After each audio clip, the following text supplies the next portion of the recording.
Tunaweza kusema haikuwa mechi yenye mambo mengi sana. Katika dakika 45 za kipindi cha kwanza, wekundu wa Msimbazi Simba wakicheza mechi yao ya kwanza ya michuano ya Sekafa kwenye kundi la B dhidi ya Mogadishu City ya kule nchini Somalia. Mpaka mapumziko ilikuwa bila, lakini hata mechi ilipokamilika ilimalizika kwa suluhu bila. Lakini kufikia mapumziko, Simba walikuwa wakimiliki mpira kwa 60% wakiwa wamepiga mashuti matatu, moja limelenga shabaha. Mogadishu City ambao kwa kiasi kikubwa walikuwa wakizuia zaidi kutokea chini, wakijaribu kutafuta fursa za kushambulia kwa kujibu. Nao walikuwa wamepiga mashuti matatu, lakini hawakuwa na shuti lolote la kulenga shabaha, huku umiliki wa mpira ukiwa ni 40%. Lakini katika kipindi cha pili amsha ziliongezeka, burudani iliongezeka, na hasa pale ambapo kocha wa Simba Steve Barker aliingiza baadhi ya wachezaji wake ambao kuingia kwao kulifanya Simba ifike zaidi na kujaribu kutengeneza fursa za kufunga.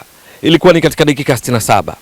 Walioingia miongoni mwa wale katika kipindi cha pili alioingiza kocha Steve Barker ni pamoja na Anise Ura pamoja na mchezaji wake mpya Keleso Makhalwa, ambao wao walipoingia tayari kulionekana kuna kasi zaidi ya Simba kutoka katikati ya mstari wa uwanja kuelekea kwa wapinzani, huku utundu wa Keleso Makhalwa akiwa ndio mechi yake ya kwanza muda mfupi tu baada ya kutambulishwa kwa miongoni mwa wachezaji wa Simba kwa msimu ujao 2026-27 ulileta burudani kwa mashabiki wekundu wa Msimbazi Simba na tumaini kubwa kwake kutokana na namna alivyokuwa akipokea mpira, kupiga chenga na kutafuta fursa za kupasia wenzake. Anise Ura alichokuwa akifanya kimezoeleka kwa sababu tangu usajili wa dirisha dogo katika msimu wa 2025-26 Anise Ura ni miongoni mwa wale ambao walipoingia Simba mara moja wakajikita kwenye nyoyo za mashabiki wa Simba kutokana na ubora wa hali ya juu ambao amekuwa akionyesha karibu katika kila mchezo, na hivyo haikushangaza kile alichokuwa akifanya kwamba piga chenga, kasi na kutoa pasi kwa wenzake kujaribu kuwa moja kwa moja kutafuta nafasi ya kufunga. Lakini burudani zaidi kwa mashabiki wa Simba na tumaini la kupata bao iliongezeka katika dakika ya 76. Ni wakati ambao kocha Steve Barker aliingiza wachezaji wake kwa mpigo. Shomari Kapombe alimuingiza Nixon Kibabage, lakini pia namna alivyotengeneza nywele zake, lakini vile namna alivyokuwa anaonekana kwa ujumla wake haikushangaza hata kidogo kuona kwa mapema kabisa akitoa jina la Victor Osimhen. Ndio baadhi ya mashabiki wakimlinganisha na striker huyo wa kimataifa wa Nigeria ambaye ni mchezaji wa klabu ya Galatasaray ya kule Uturuki. Namna anavyodunda katika kufuata mipira, kujiweka katika nafasi nzuri za kufunga, unaona kana kwamba kweli wanaomlinganisha na Victor Osimhen hawakosei sana kwa kijana huyu, mchezaji wa kimataifa kutoka Mali, top scorer katika ligi kuu ya Mali, juzi tu hapa akifunga mabao 17 na kuiwezesha timu yake ya Korofina kumaliza katika nafasi ya 7 kwenye ligi kuu ya Mali. Yeye akiwa amefunga mabao 17, ametoa assist 4 kati ya mabao 28 aliyofungwa na klabu yake ya Korofina katika ligi kuu ya Mali, huku yeye katika mechi 26 akicheza mechi 24, lakini mchango wake wa mabao kwa maana mabao aliofunga 17, assist 4, jumla mabao 21, akichangia 75% ya mabao yote ya Korofina katika ligi kuu ya Mali msimu uliomalizika, ambapo Joliba ndio alitoa ubingwa. Sasa alikuwa akisubiriwa kwa hamu. Nini alichofanya? Kuingia kwake uwanjani mara moja kukaongeza tishio kwa walinzi wa Mogadishu kwamba wanaweza kujikuta nyavu zao zinatikiswa.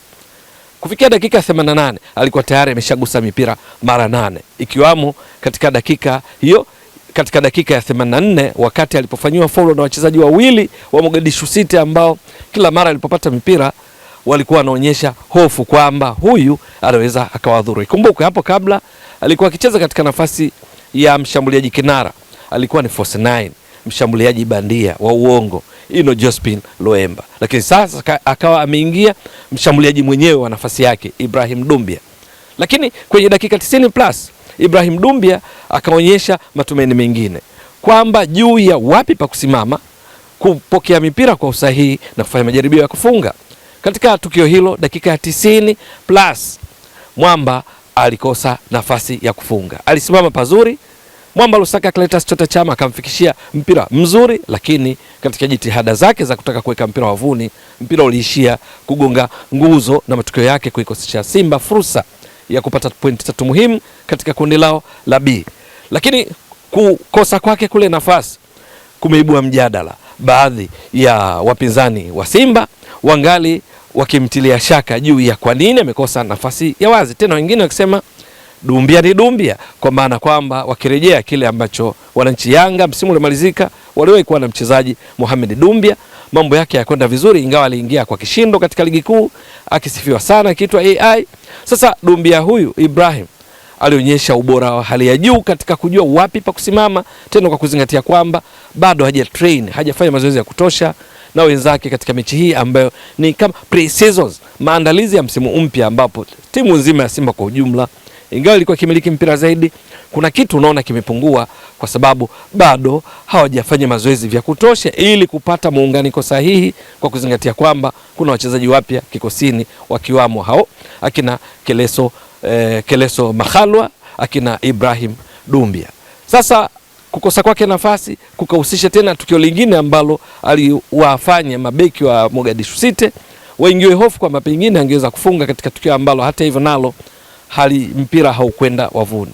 Mechi imekamilika bila.